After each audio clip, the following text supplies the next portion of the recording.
Welcome back to Marketing Over Bourbon. I'm your host, Sheila Butler of Butler Marketing Group. I'm excited to share the second part of my interview with Skip Sher, Master Community Builder and founder of Club D3, also known as Disney Day Drinkers Club. The more bourbon flowed, the more secrets we spilled about unlocking loyalty through emotional connection, leaving a legacy, and the importance of giving back. If you're one of the nearly 200,000 members of Club D3, you say drinks up when you toast. And if you are a fan of Adventurers Club back in the day at Disney's Pleasure Island, you likely say Kungaloosh. So drinks up, Kungaloosh. This is Marketing Over Bourbon.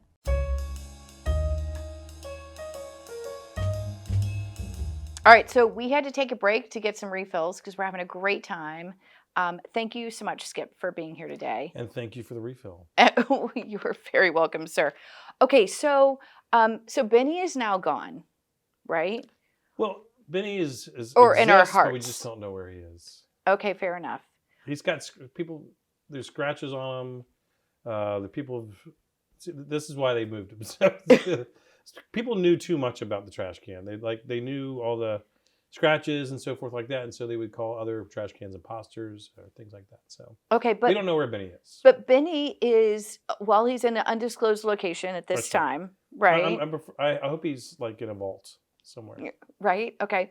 So, but Benny is on some of your merchandise. So talk a little bit about the Club D3 merchandise because it's grown, right? The challenge coins, the whatever. Like we got that's a big part of the club. I know. Challenge coins, which I believe you've been called out on those, by the way. Yeah. So, challenge coin is a military tradition. Usually, it's been a coin that was presented. People would have their own coins, and so you would, if you wanted to recognize someone, or if you wanted to do something nice, you would present them your personal challenge coin as a token of appreciation or so forth. And the way it works with a lot of the military people and so forth is if we're all out having some drinks and you put your challenge coin on the bar, that means you challenge your buddies to make sure that they have their challenge coins with them. And if they don't, whoever doesn't have theirs, they have to buy a round of drinks for everybody. Now, if everybody had their challenge coin, then the person that started the challenge would have to buy everybody a drink. Because they're the instigator. Right. Okay, how many challenge coins do you have now? Because I think I have two. I have a Monaro Crawl and the original one with Benny. Yeah, do I need to have them all? Because my purse is already heavy enough. A lot of people collect them, but you don't have to have them all. But and the rule is, if you see me on property and I don't have my challenge coin, then I'll buy you a drink. I've seen some pictures of this. You have to have yours. Yes. Yeah. How is that possible? Don't guys have pockets in their pants? Like, how do you not have a challenge coin? I forget a lot. I do forget a lot.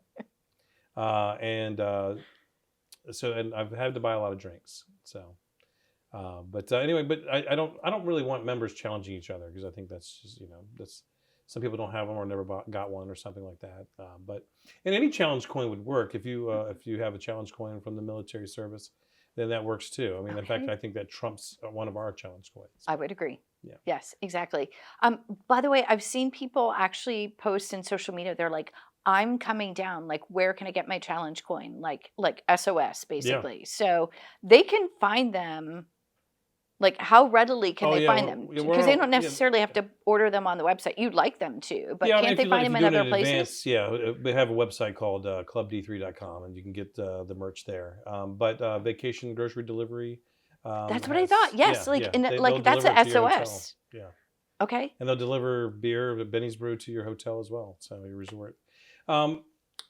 With CityWorks over in Disney Springs at the present time, you can order a challenge coin and pick it up there.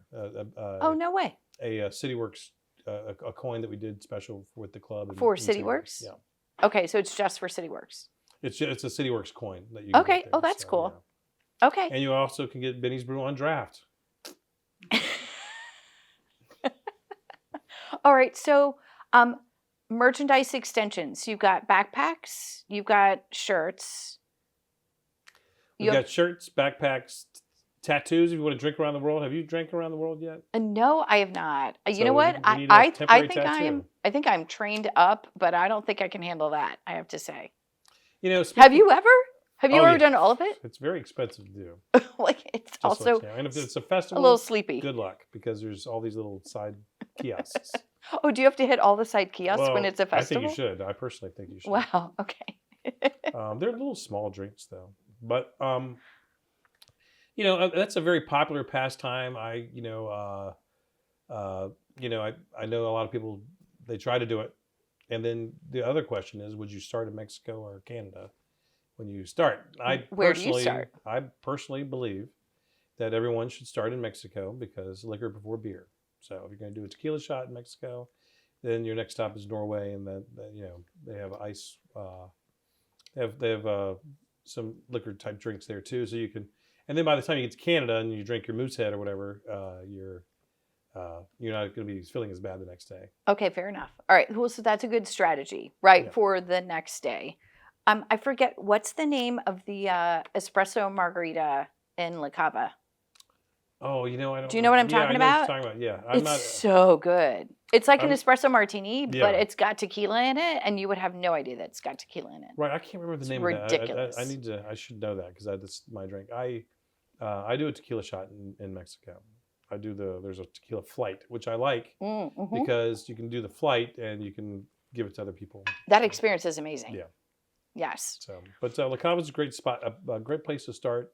You have to get there early in the day though, because the line does get long. All right, so I've been thinking about our bourbon, the fact that we're drinking it with a nice rock, right? I'm thinking that we might need Club D3 ice cubes on the website, and maybe some I wrapping like this paper idea. to wrap the gifts in. I don't know. Look at you. I'm Wow. thinking a lot of merch. Do I owe you a commission? Or Well, you are our sponsor, so I think it's like a fair trade of ideas. There you go. All right, so let's talk loyalty, because I'm a big loyalty person, right? Having worked with a lot of different loyalty programs, and your glass holder program is a really unique approach to Club D3. I will tell you that typically, as a consumer, I don't buy into loyalty programs where I have to pay for my loyalty. There's just something about it. And I probably have worked through that occasionally. But I was interested in the fact that with your glass holder program, that you offer a number of these exclusive special events as part of the fact that you're buying into this loyalty program. So tell us more about your loyalty tiers. How did you design that? And what's the intention behind creating the tiers? Yeah, so we do have a glass holder program similar to a pass holder program. Glass, it's play on words, but it's really a way to kind of prepay for events. It helps me with the planning. If we have about, I think right now we have 200-300 glass holders, and I think it's going to grow once we announce our list of events this year. But it's a great way. It's about prepaying, and that way you do it at a discount. But also it allows me to be able to forecast for the year what we're going to be able to do. And also because, a lot of times you have to put down deposits to get things, reserved for your area. Right. So it's a great way to do that. So that's the main reason. So if you want to participate in events and you think you're going to participate in 3 or 4 events or all of them, you definitely want to do the glass holder program. We have the 2 different tiers. We have also one that doesn't really include events, but it just gives you a discount on merch and stuff like that.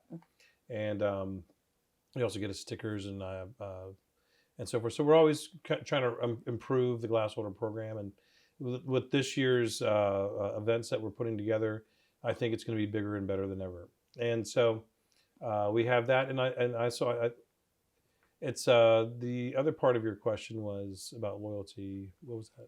Just in terms of like growing the program, and I think that loyalty programs, especially tiers, really deepen engagement. So when I bought in, I thought, you know what? Yes, I want to spend time and meet people in this community. I think it's very intimidating coming in and not knowing anyone. And I met people at Raglan Road not too long ago, right? When you had an event. Well, and by the way, our chair congratulations. Yes, we're going to talk about that in just like a hot second. The D3 chair. I have my own chair at Raglan Road. I know, right? So I want to hear about that because I missed that part. I missed the whole dedication part. But there were people that I talked to, and they were first timers, and they said, like, it's this first time I drove in from Tampa, Jacksonville, whatever. I didn't know what to expect. I was a little shy about meeting people. Sure. When I bought into the loyalty program, I thought, you know what, if I'm going to invest and get to know people, I think that repetition is a great way to meet other people and really be a part of a community, because Sure, you need to yeah. see people over and over again to build those relationships. So tell me more about that. Well, I mean, obviously community is really big. I mean, it's interesting to me that you said that the Second Chance Prom was your first event, because when creating that event, I felt I was concerned that if I'm from Wisconsin and I've never been to an event, I'm not sure if I'm going to, buy a prom dress, or I would definitely look lovely in a prom dress, but I'm sure you would. Tuxedo. And heels. Yeah. And fly all the way down to Orlando, get a hotel, and go to the Second Chance Prom, and never have met anybody. Correct.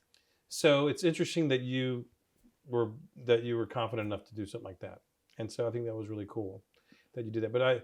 But I think certain events, I think the biggest part of the loyalty and for people to participate like that it's going to be one of those experiences that they had never think or thought that they could do. So, such as maybe when we were in Pandora for an event, that's something that I would, if I lived in Wisconsin, and I would say, this is the event I'm going to, so I think the events themselves will bring people in, and they'll meet people at the events, and they'll just keep coming back, and they will really benefit that loyalty. Yeah.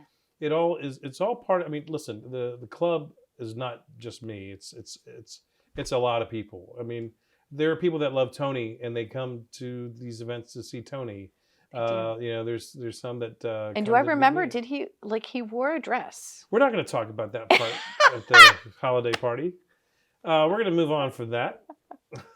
But yes, and his girlfriend wore a suit, which was. But I'll tell you, you remember that. I do, right? Exactly. So it was good marketing, right? I guess, right? There you go. But it's really, people are, and Tony and I are different. I mean, I like to drink wine. Tony drinks beer. So people identify with each other, and just like a morning show, people like certain people on a morning show, and they, Sure. and less other people. Yeah. But or they identify with certain people. So I think that that's a big part of it, and I think that's why it's great to have a variety and different personalities. Because not everybody's going to be a wine drinker, or Matthew Jardigan does the challenge coins. He created a Club D3 bourbon lovers group, which I was very excited to hear about. And people were talking about hard to find bourbons and things like that, which is cool. So there's something for everybody, and that's a similar thing where it's different personalities, different things for people. And there's a wine lovers group as well. That's what right? Is that super new? Yeah, and by the way, it has more members than the Bourbon Club. Just to let you know. There was a friendly competition, was there not? It was, friendly is a loose word. Very loose word for that competition. Fair enough. It's a challenge. Okay. But, no, I mean, because I like wine. I love to, I've learned to like, I mean, if you asked me a year ago, I wasn't as into wine as I am today. I've just learned to love it, and I love the mellowness of it, and it's really good. And, I'm a gin guy too, so. Fair, yes. Yes, and okay. So I'm expecting some like Club D3 wines, bourbons, gins. I'm just saying. We are putting together our own bourbon, so that'll be one of your sponsors in the future. Amen to that. Okay. All right. So let's talk about engaging people online and offline. So you guys have figured out how to bridge real world experiences and online between the meetups and the events. There are some people who they've been engaged in the program, and they're coming to Disney on vacation. They plan their Disney vacation from Detroit or Idaho or whatever, because there's a D3 meetup for either the singles group on a Friday night or the monthly meetup on a Saturday, and it could be the Skyliner crawl, the Monroe crawl, the whatever, right? Or a special event, right? So how do you ensure that the online loyalty and community that people feel actually translates to the meetups and the real world experiences? Right. Because there's a heightened expectation. I mean, there's some people that just love the group just because they can see it online, and that's it, or on social media. And they don't really necessarily care about participating other than, oh, I'm looking for new drinks or something like that. And then there's the people that really want to participate. And so, it's number one, having an event that's going to be engaging. But as soon as we announce events, I mean, I see it on the page. I just made plane reservations. People, especially if you do it in the wintertime, people are really quick to just like have an excuse to come to Orlando, and they book a Disney hotel and they're in. And I'm the same way. If I saw something like that, oh, you know what? I'm going to come down next weekend because I want to do that. Or, like we had the Raglan Road event not too long ago. But, I think having engaging events is the big draw. And I'm telling you, I don't think we could be the club that we are today if we didn't have meetups and events. If we were just a one dimension where it was just on Facebook or just a website, or just meetups. Yeah.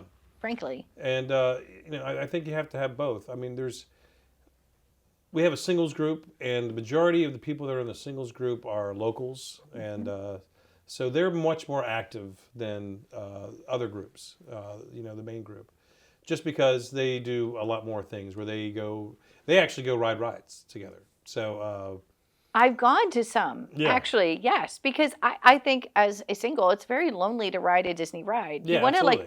You want to turn in the middle of the ride and be like, oh my God, this is amazing, right? Like you're laughing on Sure, and you're doing it with Space friends. Mountain or whatever. So yes, it's nice to ride with people. Yeah. But then there's also people that they're from Wisconsin and they're single and they're going down to Disney by themselves and they want to meet people before they go down or meet people when they're down here. And so it's a community that everybody gets to participate in. Yeah. And I think that's also a big draw to our club is hey, you can go down there, you can come down, just you and some friends or by yourself, and you're going to immediately meet people. And so I think that's a great thing to do, especially if you're going solo to Disney. It's a great, and I will tell you, at the Yak and Yeti bar, you'll always meet a member there. There's always a member sitting there at the Yak and Yeti bar with our secret menu. Which I love. Okay, so I want to ask you about the secret menu, but first I'm going to ask you about fundraising, okay? So I love the fact that we were at an event at Give Kids the World, had a tour of the entire facility and the amazing work that they do. So tell me about how you connect Club D3 with different nonprofits, and what do you want the legacy of Club D3 to be with them? Well, I want the legacy of Club D3 is to be an opportunity for fundraising for charities. I mean, that's what we also have a golf tournament every year for cancer research. We do a lot of events, and most of them, in fact, all of them have a charity angle to it. Yep. Because this is an opportunity for us to be able to give back. And so Give Kids the World is a great organization, plus they have a really good tie with Disney. A lot of the Make-A-Wish kids stay there on property, and Disney also donates things from the parks to put over there, and they've just been a great charity. Yeehaw Bob, if you've ever been over to Port Orleans. Amazing. Yeah, he's the piano player there. He donates his time every week to play for the kids. So that was a natural fit for us just because of the Disney tie, and also just so many of our members knew that charity. Another one is Kelsey's Hope, which Matthew Jardigan, we have a running club, and so he brought that in. And one of the nice things is that they are able to do is they have charity bibs that they set aside for members. Nice. So like next weekend or 2 weeks from now, we're going to be at Disneyland at the half marathon there, and I'll be running for Kelsey's Hope. And so there's a lot of great opportunities to raise money for charities, and also the charities are excited to give back to the club with charity bibs and things like that. So it's a great relationship in that angle. We've already raised over $10,000 for them with our cruise, and that continues to add up as we continue to have more and more people join us. Yeah. It makes things much more, to me, fulfilling. Right. That number one, the club itself is very fulfilling for people. They said, I don't know what I would have done without this club. I've had people come to me and say, I was at the end of my rope, and I joined this club, and you gave me life. back. And so it just makes you feel good. And I know there's a lot of stories like that. There's been marriages. I'm sure there's been divorces as well. But, Yeah. Yeah. But there's all kinds of camaraderie, community, and having the charity angle, I think, is very important to me. We have to have that. We have to have the charity angle. I love that. We have to be able to give back. We're taking a quick bourbon break, so while glasses are refilled, let's talk about something as important as a good pour, your marketing. I'm the founder of Butler Marketing Group, and we help businesses, small, medium, and Fortune 500, navigate growth and transformation with marketing that's strategic, intentional, and built to leave a legacy. Whether you need branding, marketing strategy, loyalty, or a fractional chief marketing officer, we've got the perfect blend of services for your business. Contact Butler MG to get started. Now, back to the show. What inspired you from a contribution to nonprofits? Is there something in your life experience that inspired you to do this, or has it just been something all along that you've just really believed in, the fact that there's a part of the work in giving back? Yeah. Well, a lot of it has to do from my radio days. Whenever we would do a live remote somewhere, I would try to invite a charity to come out, like the Humane Society, or where you can also come out and get free pizza, adopt a dog while you're there.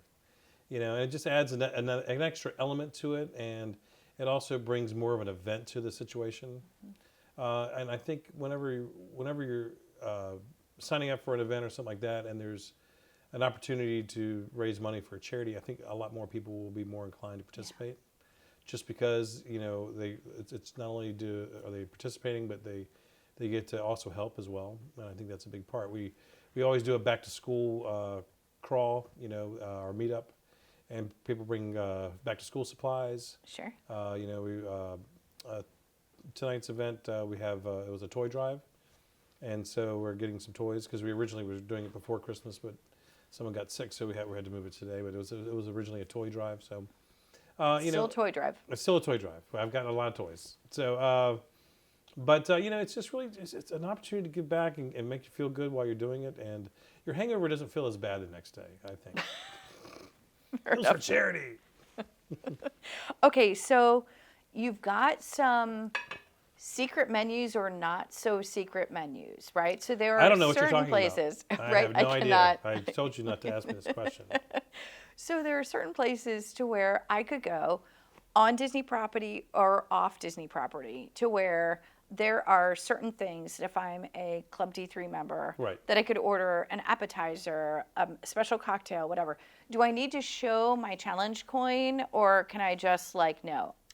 Well, if there were such a secret menu, you would some places, if we were to have those, would have a secret password, such as, like if you were at a Yak and Yeti, maybe take me to the summit. Take me to the summit. Sounds like a Yes, good, it rolls right off the just tongue. Tell them, take me to the summit, and then they'll present you a QR code. They also have little buttons on the bar where you can put your phone, and if we were to have a secret menu, it would pop up. Or not so secret menu, Yes. if there's a QR And code. there's these drinks on there that are not they're off menu, and really good drinks.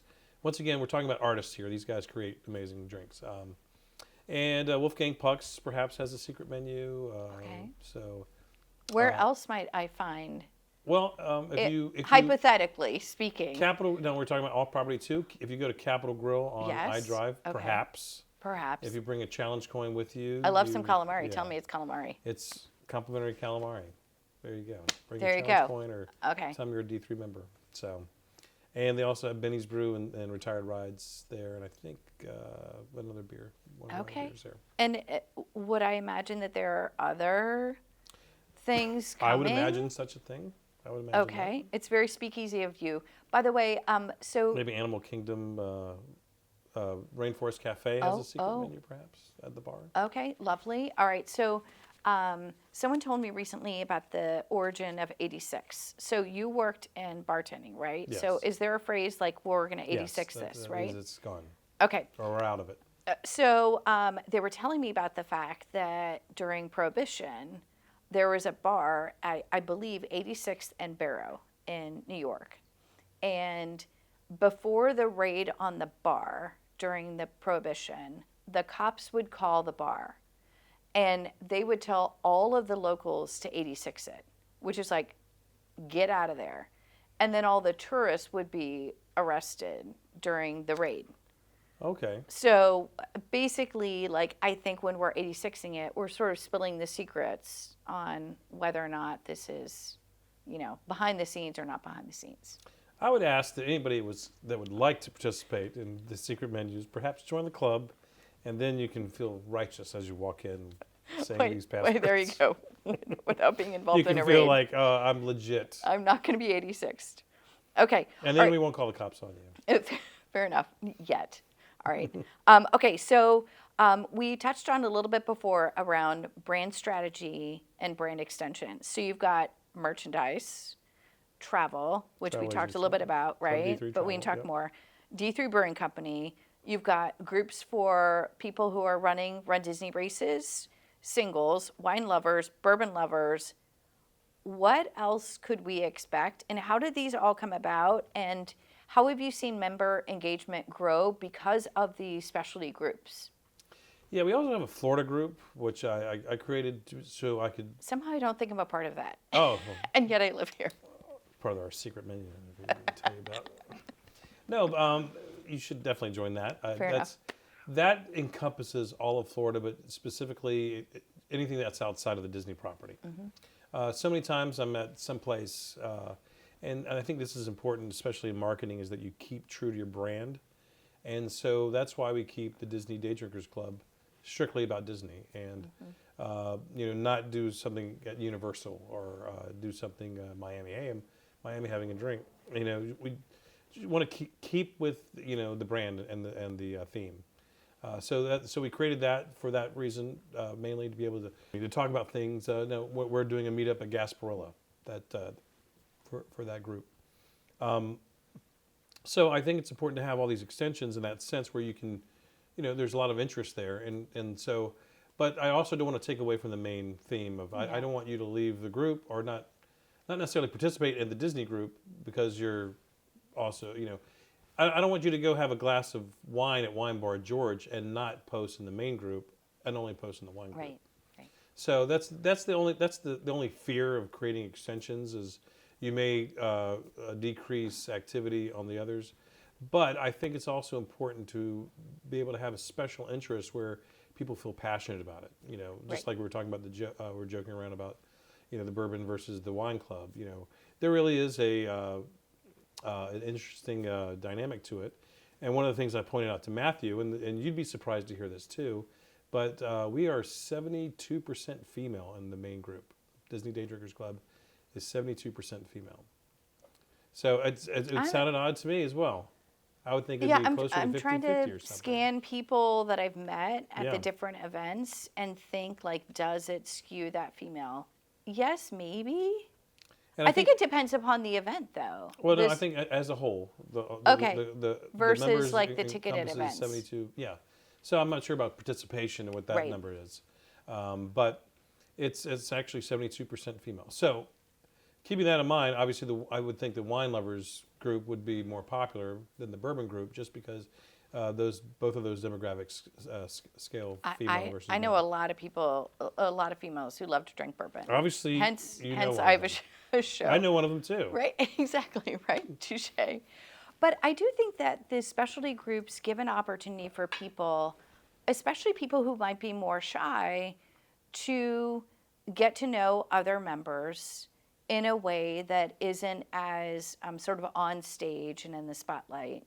And especially online, to foster that sense of connectedness so that then when you meet people, it's not as intimidating to meet them in person because you feel like I've had conversations and we have similar interests, and I've talked about that. There was a guy who posted about Hard Truth Bourbon the other day. Yeah, Robert. Yes, super nice guy. I met him at the Give Kids the World event.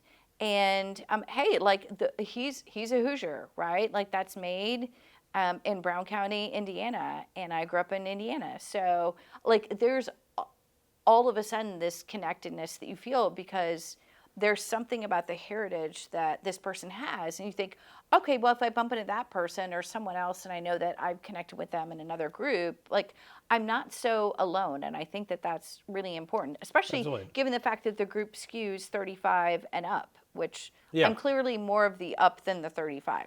Me too. So you're not alone in this category. Robert was great because we found out that his product, my favorite product that he has, is toasted coconut rum, and it is amazing. And I like to do coconut water and that toasted coconut rum together.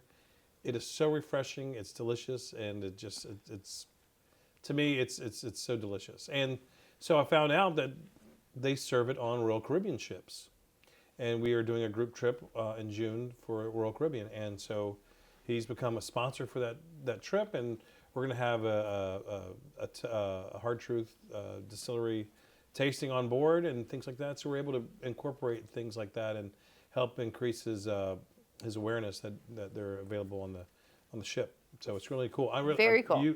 Let me tell you, you got to try that drink. Get some coconut water. You can get it from the store.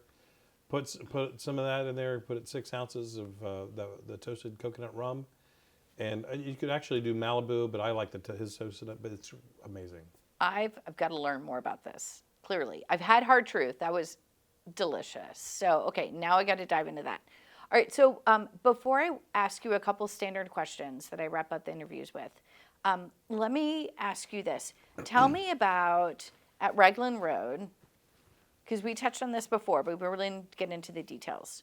So there was a D3 chair, and I got there late. I missed the speech. I just see this chair on the stage. One of the most amazing speeches that has ever been Well, given at Disney. yeah, clearly I did. I've seen the social media post with you bringing it in. So tell me about that, and what do you think will happen from that experience? Because it feels like that is another Benny. Yeah, I agree. Photo moment. I think that's what I liked about it. So we do a lot of events over at Raglan Road, over at Disney Springs, and one of the things, and I didn't realize how much of an honor it was, because they said, hey, we got a chair we're going to dedicate to the club, and I thought, well, this is really cool. But then at the event, I realized that there's only been a handful of people that this honor has been given to, and so it was the very first customer ever at Raglan Road. People that have been bartending there for over 15 years or something like that. So there's only a handful of these chairs, and now we have our very own chair, and it's a very Benny moment where you can actually go to the bar and sit in our chair and grab a drink. So I feel like cool. There's going to be like this musical chairs to where when the music stops, someone's going to try to like maybe perhaps sit on the D3 chair. It says DDD on it. For some reason, it doesn't say Club D3, but it says DDD. It says DDD. Was this a surprise to you? It was a surprise that it was rare. I thought it was just you guys are right next to Bill. That's right there. Did they tell you in advance? They told us in advance, but at the time, like I said, I didn't realize how special it was. Mike, the manager, came to me and said, by the way, we don't do this very often. Very cool. So it made me feel really good. I felt really good about that. I mean, it made me, I know we have impacts on members. I know we have impacts on bartenders, but it's great to know that we have big impacts on, places that I respect very highly of, like Raglan Road or Edison. It just really, the partnerships that we've created with all these groups, CityWorks and so forth, Rainforest Cafe, it just really makes me feel amazing inside that, we're able to help, and also create these great partnerships. So did you have any idea when you started Disney Day Drinkers that it would grow into this? Because this is your full-time gig, right? Like I did not. Radio's behind, yes. Right? I didn't, a big part of that, once again, is with broadcasts and with any type of media, any type of marketing, it's really cutting through all the clutter. Yeah. And, unfortunately, radio has been going through that issue as well. And luckily, radio is free and it comes in everybody's car. So radio will never go away. But, I'm glad I'm able to work on a project that's meaningful, but also just rewarding in that sense, because I feel like I'm doing something, skip 0.20 or whatever that number or whatever. I'm doing something somewhat innovative because no one's ever created a community like this. For sure. And it's exciting and it's neat. It's different, and it's rewarding. And and plus I get to sit at a bar and drink for a living in a sense. Does it feel uncomfortable sometimes as an introvert knowing that you've done this? Like, do you ever just want to be? No. I want to be in a ball cap. Never. Oh, okay. I didn't think so. No. You love it. It's nice. It's not like Brad Pitt, which I'm not, by the way. But I can your name is literally Skip, I not can go to Brad. sit at a bar Universal and no say a word to me. So. Fair enough. All right. So I've got a couple wrap-up questions for you, right? Okay. So if Club D3 was a bourbon, what bourbon would it be and why? Oh, like a certain brand? Or you can make it up. You can pick notes, right? You can flavor notes or like a specific brand. Yes. I would say we would do, because we're unique. So we would Yes. invent the Florida bourbon. Okay. Tell me more. What are the I don't notes? know. It would have citrus notes. It would have orange notes, palm tree notes. I don't know. Okay. Sweet, nutty, spicy. Of course, nutty. It would have to be very Would nutty. I think very nutty. Sweet, wholesome, Okay. Spicy, slow burn. all of it. Okay. All of it. Fair enough. I mean, because we're full of all different kinds of people. So it's Classy probably people like yourself, why thank you. unclassy people like. So blended whiskey. You know what? That's I like that. Blended. It would be a blended whiskey. Okay, fair enough. Okay. Aged of 35 years plus in the barrel. Not too aged. Just saying. Okay. All right. So if you could go back and experience one thing at Disney for the first time ever, fresh eyes, Wow. What that's would a it great be? Question. Oh, first time. Well, I love Haunted Mansion. To be honest with you, I'm going to change the answer. Not Haunted Mansion came first, but I would love to see the original version of the Carousel of Progress with the final ending scene. So that's what I would like to do. If I could go back.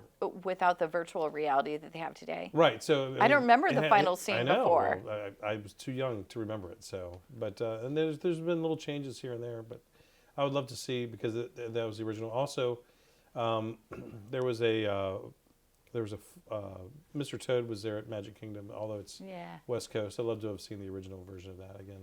So. Very cool. Okay.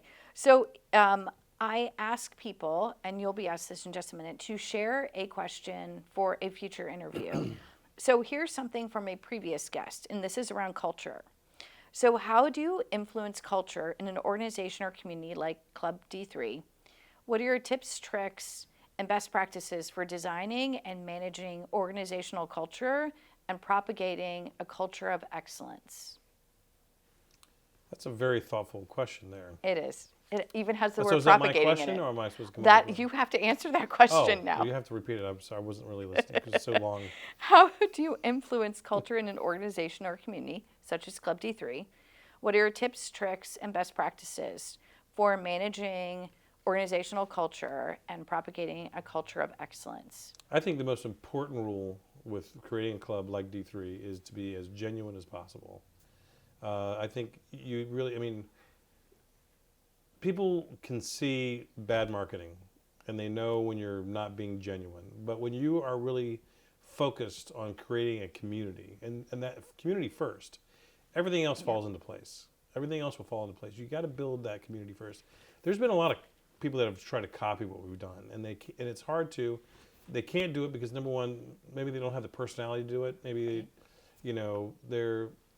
I think a lot of people go into it thinking, oh, I'm going to create this business, and it's business thinking first. Yeah. And that's not the way to do it. You have to really build a community, and other things like T-shirts, merch, and stuff like that. They'll fall into place. But you have to build that community, and you have to have a genuine love for building a community and want that to be the result. Yes. First and foremost, if we didn't sell a T-shirt or a challenge coin or a tattoo or whatever, I don't care. I just want the community. The community is what's important. That's why so many people have tried to copy us because they wanted access to that community, and but they don't want to put the time or effort or have the talent to be able to build such a community. first, and I think that's the most important thing. That's the biggest key. And as long as you focus on, bringing a value to your members, whether it's information or events and things like that, then if that's what you're thinking, then that's what's going to happen. So. Absolutely. So I'm going to yes and that, which is in some of the previous guests that I've had, we've talked a lot around building brands and building loyalty, and I think that the secret sauce in both of those is the emotional connection that people have with the brand and with the community, right? And I think that while people try to replicate the Disney Day Drinkers and Club D3, that experience, if you don't have that emotional connection that people make with the community and with the brand, you'll never be able to actually replicate the success that you've seen, right? Because at the end of the day, it's about emotion. It is. I mean, that's with any type of community or club. Disney has its own emotional community. I mean, that's what Disney's really built on, because the movies touched us, the theme park touches us, and without Disney, there wouldn't be a club, and there wouldn't be a club without Disney. So the bourbon makes it even better. And you and I grew up in a time where the Disney movies would be released in a movie theater about every 7 years. So if you didn't see Peter Pan or Cinderella, you're just missing the ship for another 7 years, right? Unless it was on TV or something. Yeah. Right. Yeah. In the Wonderful World of Disney on a Sunday night. Okay. So last question for you, wrapping it up. What question would you like me to ask a future guest on Marketing Over Bourbon? What do you want to know and learn from these innovators, entrepreneurs? Why they haven't joined my club? I want them to know. Yes, and? That's a great question. You're definitely talking to a lot of Disney people. Your guests that you have on are also bourbon enthusiasts, I would assume. They are. Also a lot of former Disney people, given the fact that we live here in Orlando. That's where this amazing studio is, Iron Pixel Studios. So, so it's very much sort of seated in life after Disney or life still at Disney. Right. My question for a Disney person is, it's got to, how does it feel being part of something that is so important to so many people, and a legacy. It's Walt's legacy. Walt did so many amazing things. I mean, he was Uncle Walt to me, growing up, even though he had passed away before, I was born. But, it's just really how much do they want to follow into those footsteps, or do they want to try to reinvent the legacy in a sense where, you always, and with marketing and any type of business, you always have to reinvent yourself constantly. Yes. So I'm just wondering how much of that is still inspired, because you have to really still keep in your roots of the Disney traditions. Yep. I love that. Well, you are definitely creating a legacy, an amazing legacy for people. And hangovers. Let's bring that. With Club D3. It's been amazing. So let's wrap this up. So I want to thank you for sharing your incredible story, your career journey, the amazing work that you've done to create this community and loyalty group where people feel seen and recognized and appreciated in a group of strangers, right? Yeah. And yet they're not strangers anymore. In fact, I think you guys say that in some of the marketing work that you've done, and it's not puffery. It's like truly like you walk in as a stranger. There's no strangers, only people you haven't met. Exactly, right? So I love that you've taken your background in radio and your passion for Disney and created this amazing movement, honestly. Yeah. So cheers to that for cheers. you. Thank you. And thank you very much for you and D3 Brewing Company for being a sponsor of the show. I'm incredibly grateful and honored to have you guys to be a part of this show and a part of the mission that I have in sharing passion for Disney and marketing and bourbon. So cheers to that. Thank you. Absolutely. So if you're watching... Where are they hiding the bottle again? Not far. Coming back. So if you're watching, I hope that you found this conversation as inspiring as I did. around loyalty and building community and user-generated content and creating meaningful experiences that resonate with people. And if you enjoyed this episode with Skip and myself, please like, share, subscribe to Marketing Over Bourbon. And remember that the best ideas often come when you take a moment to savor something great. So drinks up. Congaloosh. Drinks up. And we'll see you next time.